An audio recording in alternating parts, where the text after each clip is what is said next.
बहुत प्राचीन समय की बात है। सुकर्मा नाम का एक राजा था। वह धर्मप्रिय था, लेकिन उसके जीवन में एक गहरा दुख था। राजा को हर रात भयानक स्वप्न आते थे। सपनों में वह अपने पिता को नरक में कष्ट भोगते हुए देखता था। यह देखकर राजा अत्यंत व्याकुल हो उठता। राजा ने अपने राज्य के सभी ब्राह्मणों और ऋषियों से उपाय पूछा, लेकिन कोई समाधान न बता सका।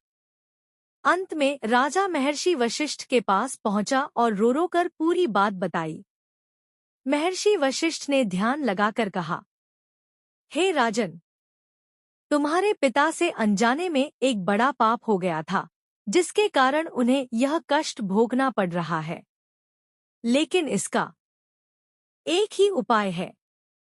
राजा ने व्याकुल होकर पूछा, गुरुदेव, कृपा कर उपाय बताइए।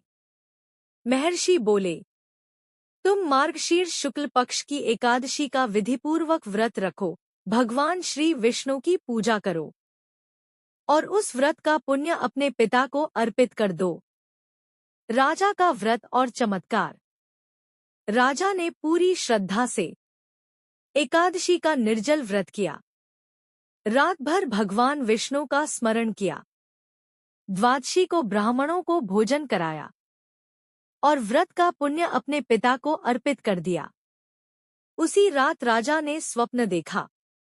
उसके पिता स्वर्ण विमान में बैठकर स्वर्ग की ओर जा रहे थे।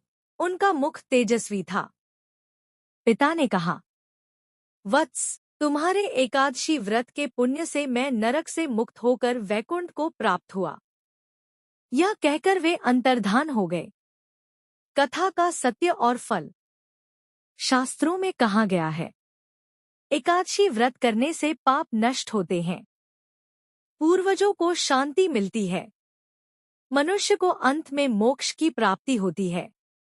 इसीलिए कहा जाता है, एकादशी व्रत 1000 अश्वमेध यज्ञ के समान फल।